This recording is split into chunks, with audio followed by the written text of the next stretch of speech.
e da qualche tagliafuori difensivo non fatto. Importante per Udine se vuole vincere e recuperare tutto il talento a disposizione di TJ Cromer. Antonutti intanto va in penetrazione, batte Serpilli, segna il suo 7° punto personale più 1 per Udine.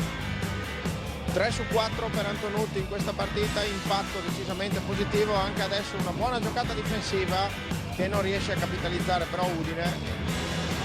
La stoppatone di Gerald Weber, il pallone recuperato da Lollo Penna, Cromer mette il pallone per terra, Antonutti, importante, da 3 punti, va Michele Antonutti, ma c'è tanto Gerald Weber.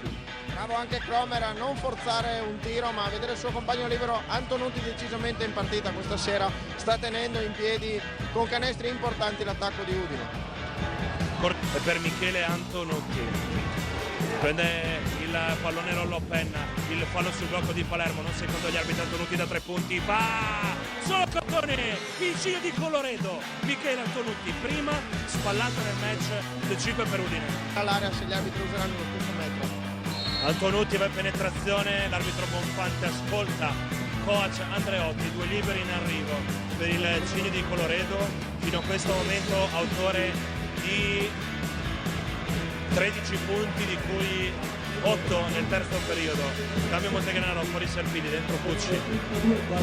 Antonutti bravissimo in questo momento, ha colto l'essenza alla perfezione di questa partita, preciso sugli scarichi, difensivamente nonostante le condizioni precarie ha risposto presente e in attacco ha punito tutte le situazioni che la difesa ospite gli ha concesso.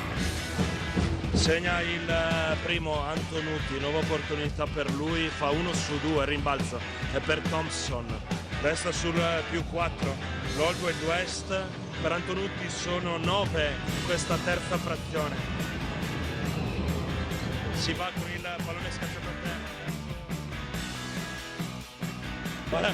Guarda Antonutti, è debito di ossigeno laggiù in fondo alla panchina bianconera.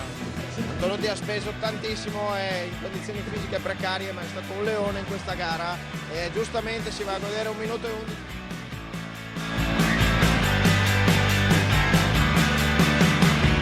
Era 88 a 75